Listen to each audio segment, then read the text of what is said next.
Aristotle was an important Greek philosopher whose work embraced politics, ethics, and metaphysics, and logic as well.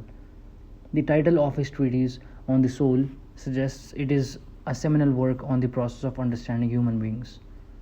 For Aristotle, soul denotes the life principle in plants, animals, and humans, and is thus a more biological and psychological than a spiritual concept. On the Soul is divided into three books, which are subdivided into chapters. Book 1 begins with Aristotle's assertion of the importance of the topic. He argues that understanding the nature of the soul is crucial to comprehending the principles that govern all life. While he acknowledges that the topic is challenging to grasp fully, he maintains that its importance makes it worthy of pursuit. The bulk of Book 1 comprises Aristotle's efforts to pinpoint the exact properties of the soul through the works of other earlier philosophers. Aristotle ascertains that they are all in agreement, the early philosophers, are all in agreement that the soul is joined to the body and in that sense animates the body, that is, gives it life by facilitating movement. Contrary to previous philosophers, Aristotle does not believe the soul takes up physical space within the body. From the beginning of On the Soul, Aristotle makes it clear that he does not believe the soul to be a material thing. By the end of Book 1, Aristotle has challenged the idea that the soul is the sum of the parts of the body, corresponding to the elements of fire, water, and air. He argues instead that the soul is unified in its essence. Having acknowledged previous theories of the nature of the soul, Aristotle sets forth his own views in Book 2. He argues that the soul is the source of all movement and the essence of all life on earth.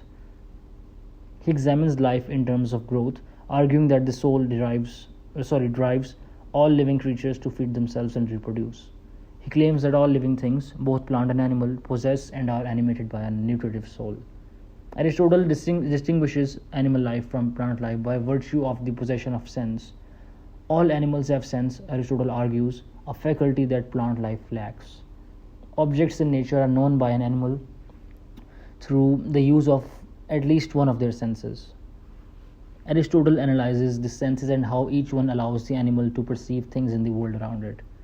He finds that each sense involves the reception of information about the form of an object and that each sense is rooted in a specific organ. Through the use of these senses, combined with feelings of pleasure and pain, Aristotle argues that all animals feel desire and even possess the faculties of memory as well as imagination. Book 3 continues the discussion of sense perception and focuses on the rational soul, the soul that exists only in human beings. To gain a proper understanding of the rational soul, Aristotle draws a distinction between perception and thinking, stating that while all animals use their senses to perceive the world around them, only humans use judgment to produce rational thought. Aristotle analyzes this type of thought as a process involving a potential knowledge and actual knowledge. All humans possess the potentiality to know, but this potentiality must be activated by a particular process in the human soul as it perceives an object of sense or of thought. Thus, only humans have movement triggered by the mind rather than by appetites and desires. The human soul is the accumulation of three types of souls: the nutritive soul, common to plants and animals; the sensible, as relating to the senses, shared by all animals; and the rational soul, possessed only by human beings.